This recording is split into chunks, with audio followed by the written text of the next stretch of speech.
अगर हम आजकल के सोशल मीडिया एल्गोरिदम्स को ध्यान से देखें ना, तो एक बात बड़ी अजीब लगती है। मतलब उन्हें इस बात से रत्ती भर भी फर्क नहीं पड़ता कि कोई वीडियो कितना अच्छा है या बुरा है या एकदम बकवास है। बिल्कुल, एल्गोरिदम को कंटेंट की क्वालिटी से कोई लेना देना नहीं है। हाँ, उन्हें सिर्फ एक चीज चाहिए और वो है ध्यान, एंगेजमेंट। अगर कोई किसी चीज को देख रहा है, उस पर रुक गया है, तो वो कंटेंट हिट है। और आज की इस गहन चर्चा में, यानी इस डीप डाइव में, हम जो दस्तावेज देख रहे हैं वो बताते हैं कि ये कोई नई बात नहीं है। नई बात बिल्कुल नहीं है। असल में अगर देखा जाए तो सदियों से इंसानी दिमाग ऐसे ही काम करता आ रहा है। इन दस्तावेजों का जो मूल विषय है वो यही है कि ताकत और सफलता पाने के लिए लोगों का ध्यान अपनी ओर खींचना कितना जरूरी है, किसी भी कीमत पर। सही कहा।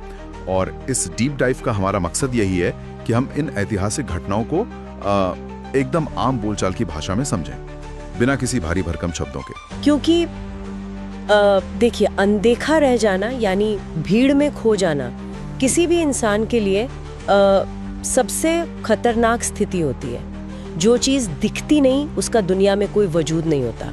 अगर कोई आम लोगों की तरह बर्ताव करेगा तो इतिहास उसका भी याद नहीं रखेगा। तो फिर उस इंसान का क्या जिसके पास शुरुआत में कुछ भी नहीं है, जो बिल्कुल जीरो से शुरू कर रहा है? अगर कोई उसको जानता ही नहीं है तो वो ध्यान कैसे खींचेगा? ये एक बहुत ही दिलचस्प सवाल है। दस्तावेजों में 19वीं सदी के उस मशहूर शोमैन पीटी बार्नम का जिक्र है। मैंने उनके तरीके पढ़े और वो मुझे किसी साइकोलॉजिकल एक्सपेरिमेंट जैसे लगे। उन्होंने शुरुआत में ध्यान खींचने के लिए जो किया था वो जरा समझाइए। हाँ, बार्नम बहुत अच्छे से जानते थे कि इंसानी दिमाग किसी भी असामान्य चीज को देखकर रुकने के लिए मजबूर हो जाता है।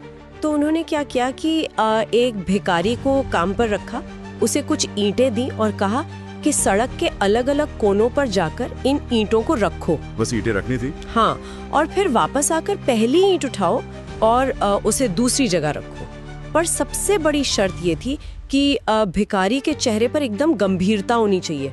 अगर कोई उससे कुछ पूछे तो उसे जवाब बिल्कुल नहीं देना है। मतलब सड़क के बीचों बीच एक आदमी बिना किसी वजह के ईंटें इधर उधर कर रहा है? आज के जमाने में भी अगर कोई ऐसा करे ना तो लोग अपने फोन निकालकर वीडियो बनाने लग जाएंगे। बिल्कुल वही हुआ, लोग रुकने लगे। एक आदमी रुका, उसे देखकर 10 और रुके कि आखिर माजरा क्या है। आधे घंटे के अंदर वहाँ सैकड़ों लोगों की भीड़ जमा हो गई। उस आदमी ने कोई शोर नहीं मचाया, कुछ बेचा नहीं, बस एक अजीबोगरीब काम पूरी गंभीरता से किया। अरे वाह! और जब भीड़ काफी बड़ी हो गई तो वो भिखारी मुड़ा और चुपचाप बर्नम के म्यूजियम के अंदर चला गया। उस रहस्य को सुलझाने के चक्कर में वो पूरी भीड़ उसके पीछे पीछे अंदर चली गई और सबने टिकट भी खरीद लिया। ये तो एक तरह की बहुत ही चतुर मार्केटिंग हुई। पर बार्नम तो इससे भी काफी आगे निकल गए थे। वो जो लिंच मॉब वाली घटना थी जहां उन्हें कातिल समझ लिया गया था, वो तो उनकी जान ले सकती थी। हाँ, वो घटना दिखाती है कि ध्यान चाहे कितना भी नकारात्मक क्यों ना हो, वो अपना काम करता है। उस वक्त बर्नम एक सर्कस में थे। उनके बॉस ने ही अफवाह फैला दी कि बर्नम कोई शोमैन नहीं है बल्कि एफ्रेम के एवरी है, जो उस समय का एक बहुत ही बदनाम कातिल था, है ना? सही कहा। अदालत ने उसे भले ही बरी कर दिया था, पर जनता उसे ही मुजरिम मानती थी। जैसे ही ये बात फैली, एक बहुत ही उग्र भीड़ ने बार्नम को घेर लिया, उनके कपड़े फाड़ दिए और बस उन्हें फांसी पर लटकाने ही वाले थे। किसी तरह पुलिस ने आकर उनकी जान बचाई। एक सेकंड रुकिए, ये तो पीआर का सबसे बुरा सपना होना चाहिए। भीड़ आपको मारना चाहती है, इससे तो किसी का भी करियर खत्म हो जाना चाहिए था ना? क्या ये एक बेवकूफी भरा मजाक नहीं था उनके बॉस का? आमतौर पर देखा जाए तो कोई भी यही सोचेगा, लेकिन जब बार्नम अपने बॉस पर चिल्लाने लगे तो बॉस ने बहुत शांति से कहा कि जरा बाहर जाकर देखो, आज पूरे शहर में सिर्फ तुम्हारी चर्चा हो रही है। और उसका नतीजा ये हुआ कि उस रात और अगले कई हफ्तों तक उनका सर्कस खचाखच भरा रहा, क्योंकि लोग उस आदमी को देखने आ रहे थे जो कल रात लगभग मारा ही जाने वाला था। एकदम। यहीं से बार्नम ने सीखा कि ध्यान की क्वालिटी, यानी लोग अच्छा बोल रहे हैं या बुरा, वो मायने नहीं रखती। जब लोग आलोचना करते हैं तो असल में वो आपको एक स्पेशल लेजिटिमेसी दे रहे होते हैं। डिफेंड करने की जरूरत नहीं है, बस खबरों में बने रहना जरूरी है। मतलब बदनामी में भी नाम है। उसके बाद उन्होंने खुद के खिलाफ अफवाहें उड़ाना शुरू कर दिया था। हाँ, खुद ही अखबारों में अनाम चिट्ठियां लिखनी शुरू कर दी। एक जॉइस हेथ नाम की महिला थी जिसे वो 161 साल का बताते थे। उन्होंने खुद ही अफवाह उड़ा दी कि वो कोई इंसान नहीं बल्कि रोबोट है। फिर लोग वापस आए ये देखने के लिए कि क्या वाकई वो रोबोट है। और वो फीजी की जलपरी वाला किस्सा। हाँ, वो फीजी मर्मेड जो असल में एक बंदर और मछली को जोड़कर बनाई गई थी, उस पर भी उन्होंने पूरे देश में बहस छेड़ दी। इन दस्तावेजों में एक कतैया और राजकुमार की कहानी का भी जिक्र है जो इस माइंडसेट को बहुत अच्छे से समझाती है। वो कहानी बहुत गहरी है। एक छोटा सा ततैया होता है, वॉस्प। वो देखता है कि कोई उसे नहीं जानता, तो वो मशहूर होने के लिए एक सोते हुए राजकुमार को काट लेता है। और फिर राजकुमार चिल्लाता है और बवाल मच जाता है। बिल्कुल, पूरा दरबार इकट्ठा हो जाता है। अंत में भले ही वो ततैया मारा जाता है, पर मरते हुए वो यही कहता है कि बिना शोहरत के नाम बिना आग की लौ के समान है। मुझे ये बात सर्कस या एंटरटेनमेंट की दुनिया के लिए तो बिल्कुल समझ आती है। वहाँ तो ड्रामा ही चलता है। लेकिन अगर हम साइंस या आर्ट जैसे गंभीर पेशों की बात करें, वहाँ तो लोग आपके काम की क्वालिटी देखते हैं ना। वहाँ ये ततैया वाली स्ट्रेटेजी कैसे काम करेगी? सुनने में अजीब लग सकता है, लेकिन जितने ऊंचे और गंभीर पेशे होते हैं, वहाँ ये ध्यान खींचने का खेल उतनी ही चालाकी से खेला जाता है। साइंस की दुनिया में थॉमस एडिसन का उदाहरण बहुत सटीक है। एडिसन सिर्फ आविष्कारक नहीं थे, वो पीआर के मास्टर थे। तो क्या एडिसन ने भी बार्नम की तरह झूठे वादे किए थे? हाँ, बिल्कुल।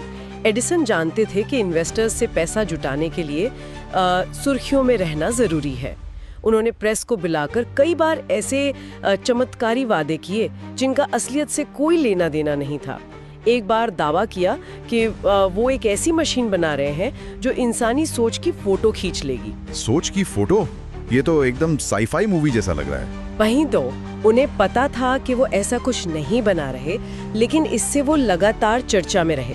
और तो और, जब उन्हें और निकोला टेस्ला को एक साथ नोबेल प्राइज देने की बात आई, तो एडिसन ने वो लेने से इसीलिए इनकार कर दिया क्योंकि वो नहीं चाहते थे कि टेस्ला को उनके नाम के साथ जुड़कर कोई मशहूरी मिले। बाप रे, ये तो बहुत ही निर्मम तरीका है। अपना ही नुकसान कर लो ताकि सामने वाले को फायदा ना हो। पर अगर हम आर्ट की दुनिया में देखें, पैब्लो पिकासो ने भी तो यही तरीका अपनाया था। हालांकि उन्होंने अफवाहें नहीं उड़ाई। पिकासो ने इंसानी दिमाग की एक और कमजोरी पकड़ी थी। दिमाग को पैटर्न से जल्दी बोरियत होने लगती है। जब पिकासो एक खास स्टाइल में पेंटिंग करते थे तो थोड़े वक्त बाद लोग उसके आदी हो जाते थे। पिकासो को पता था कि अगर लोग उन्हें पूरी तरह समझ गए तो उनका ध्यान हट जाएगा। तो वो अचानक से स्टाइल बदल देते थे। हाँ, जैसे ही लोग अभ्यस्त होते, वो जानबूझकर कुछ ऐसा बना देते जो उम्मीदों के एकदम उलट होता। कई बार तो उस वक्त के हिसाब से उसे बदसूरत भी माना जाता था, पर इससे लोग कभी उन्हें प्रिडिक्ट नहीं कर पाए। एक और कहानी है ना वो उस पिएत्रो अरेटिनो की, 16वीं सदी वाला। हाँ, एक साधारण नौकर था। उसने मशहूर होने के लिए सीधा उस वक्त के सबसे ताकतवर इंसान यानी पोप और उनके पालतू हाथी पर ही व्यंग्यात्मक कविताएं लिख दी। ये तो सीधा शेर के मुंह में हाथ डालने वाली बात हो गई। अगर इसको आज के कॉन्टेक्स्ट में देखें तो ये मुझे उन नए टेक स्टार्टअप्स की याद दिलाता है जो जानबूझकर एप्पल या गूगल का मजाक उड़ाते हैं अपने एड्स में। मतलब सबसे बड़े वाले पे हमला करो और रातों रात उनके बराबर की पब्लिसिटी पालो। बिल्कुल सही अनुमान लगाया। ताकतवर पर हमला करके आप खुद को भीड़ से अलग कर लेते हैं। लोग हमेशा एवरेज से ऊपर यानी लार्जर देन लाइफ चीजों से जुड़ना चाहते हैं। ठीक है, ये बात समझ आई। एक बार आपने बवाल मचा दिया, अटेंशन मिल गया, लेकिन लोगों की मेमोरी तो बहुत छोटी होती है। एक बार ध्यान खींच लिया तो उसको बनाए कैसे रखें? ध्यान बनाए रखने का सबसे बड़ा हथियार है रहस्य यानी मिस्ट्री। सब कुछ साफ साफ ना बताना। यहाँ माता हारी का उदाहरण बहुत दिलचस्प है। एक बहुत ही साधारण लड़की थी हॉलैंड की, मार्गरेथा जेल। पर जब वो पेरिस आई तो उसने खुद को माता हारी नाम की एक रहस्यमयी डांसर बना लिया। मैंने पढ़ा है कि उसकी डांस स्किल्स में कोई खास बात नहीं थी। पेरिस में और भी कई बेहतरीन डांसर्स थे उस वक्त। डांस उसका असली हथियार था ही नहीं, उसका हथियार था वो झूठा अतीत जो उसने बनाया था। वो कहती थी कि वो भारत के किसी मंदिर में पाली बड़ी है या जावा में उसका जन्म हुआ है। उसकी डांस नहीं बल्कि उसके उस रहस्य ने उसे अमीर और मशहूर बनाया। और दस्तावेजों में उस महाठग काउंट विक्टर लुस्टिक का जिक्र है। वो तो रहस्य का मास्टर था। लस्टिक का तरीका बहुत अजीब था। वो सबसे महंगे होटलों में रुकता था। उसने एक जापानी ड्राइवर रखा हुआ था जो उस दौर में एकदम अनोखी बात थी। पर उसकी सबसे बड़ी चाल थी उसका वो टेलीग्राम वाला नाटक। वो सबके सामने टेलीग्राम पढ़कर फाड़ देता था, है ना? हाँ, होटल की लॉबी में अकेला बैठता और जब टेलीग्राम आता तो उसे पढ़कर वहीं फाड़ देता। आसपास बैठे लोग खुद ही कहानियां बनाते कि ये कोई बड़ा जासूस है या इंटरनेशनल बैंकर है। उस रहस्यमयी बर्ताव के कारण लोग खुद उसके पास आते थे और फिर वो उन्हें लूट लेता था। मतलब जब चीजें साफ नहीं होती तो इंसान का दिमाग खुद कहानियां बुनने लगता है। हैनिबल ने भी तो वही किया था ना जंग के मैदान में, वो बैलों वाला किस्सा। हाँ, जब हैनिबल की सेना रोमन सेना से पूरी तरह घिर चुकी थी, रात के अंधेरे में उन्होंने हजारों बैलों के सींगों पर जलती हुई लकड़ियां बांधी और उन्हें पहाड़ की तरफ हाँक दिया। तो रोमन सेना ने रात में वो आग की लपटें देखी होंगी इधर उधर भागती हुई। बिल्कुल। और जब दिमाग किसी चीज को समझ नहीं पाता तो वो सीधा डर की तरफ जाता है। उन्हें लगा कि शायद राक्षस आ गए हैं और वो डर के मारे भाग गए। हैनिबल ने हथियारों से नहीं, रहस्य से जीत हासिल की। ये सब कहानियां तो बहुत लाजवाब हैं, लेकिन हम आम जिंदगी में, ऑफिस में या दोस्तों के बीच माताहारी या हैनिबल की तरह आग और टेलीग्राम वाले नाटक तो नहीं कर सकते ना। आम जिंदगी में ये रहस्य कैसे काम करता है? ये बहुत जरूरी पॉइंट है। आम इंसान को कोई बड़ा नाटक नहीं करना है। हमारी सबसे बड़ी समस्या ये है कि हम लोग बिल्कुल खुली किताब होते हैं। कोई कुछ पूछे तो पूरी कहानी सुना देते हैं। या फिर सोशल मीडिया पर अपने हर एक थॉट को पोस्ट कर देते हैं। वही तो, रहस्यमयी बनने के लिए बस थोड़ा शांत रहना जरूरी है। अपनी सारी योजनाएं न बताना, थोड़ा कम बोलना। मीटिंग में अगर आप हर वक्त बोलते रहेंगे तो लोग आपकी आदत डाल लेंगे। अगर आप थोड़ा अनपेक्षित बर्ताव करें तो लोग आपके बारे में सोचने पर मजबूर होते हैं। मतलब लोग इंटरप्रेट करते रहेंगे कि इसके दिमाग में क्या चल रहा है। सही पकड़ा। और यही इंटरप्रिटेशन आपके आसपास एक रहस्य का आवरण बना देता है। पर देखिए, हर दवाई के कुछ साइड इफेक्ट्स भी होते हैं। अगर कोई इस अटेंशन और मिस्ट्री के खेल में बहुत आगे निकल जाए तो उसका क्या नतीजा हो सकता है? नतीजा बहुत भयानक हो सकता है। इस खेल की सबसे बड़ी लिमिटेशन यही है कि आपको पता होना चाहिए कि कब रुकना है। माता हरी का ही उदाहरण लीजिए। उसने अपने झूठ को इतनी दूर तक खींच लिया था कि अंत में वही उसकी मौत का कारण बना। क्योंकि वो वर्ल्ड वॉर 1 का वक्त था और लोग उसकी इन्हीं गोलमोल बातों से डर गए थे। हाँ, उसके रहस्यमयी बर्ताव के कारण ही उसे जर्मन जासूस मान लिया गया और फांसी दे दी गई। रहस्य एक दिलचस्प पहेली होनी चाहिए जिसे लोग सुलझाना चाहें। अगर वो किसी खतरनाक धोखे जैसा लगने लगे तो लोग आपसे डरने लगेंगे। और वो लोला मोंटेज वाली कहानी भी तो इसी तरफ इशारा करती है। उसने अटेंशन पाने की कोशिश की पर गलत जगह पर। बड़ी गलती की।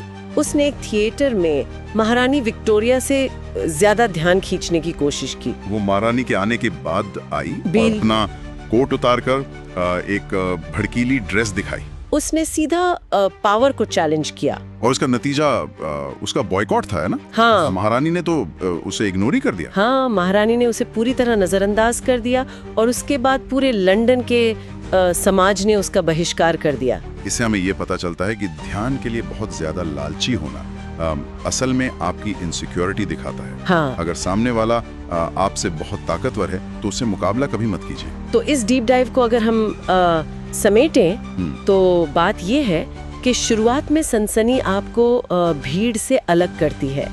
उसके बाद वो रहस्य लोगों को आपसे बांधे रखता है। लेकिन सबसे जरूरी बात ये है कि इंसान को अपनी हद पता होनी चाहिए, वरना यही खेल उसे बर्बाद भी कर सकता है। बिल्कुल, और चाहे वो ऑफिस की मीटिंग हो या सोशल मीडिया, जो दिखता है वही बिकता है। पर वो छवि हमें कंट्रोल कर रही है या हम उसे कंट्रोल कर रहे हैं, ये तय करना हमारे हाथ में होना चाहिए। सही बात है। तो जाते जाते एक नए विचार पर सोचते हैं। आजकल की इस दुनिया में जहां हर कोई अजीबोगरीब हरकतें करके ध्यान खींचने में लगा है, ऐसे शोर शराबे में क्या पूरी तरह से ट्रांसपेरेंट और ईमानदार होना, मतलब एकदम ब्रूटल ऑनेस्टी, क्या यही लोगों को सबसे ज्यादा चौंकाने और ध्यान खींचने का नया तरीका नहीं बन गया है? जब सब कोई ना कोई रहस्य छुपा रहे हैं, तो शायद सच बोलना ये सबसे बड़ी मिस्ट्री बन गया है। इस बारे में जरूर सोचिएगा।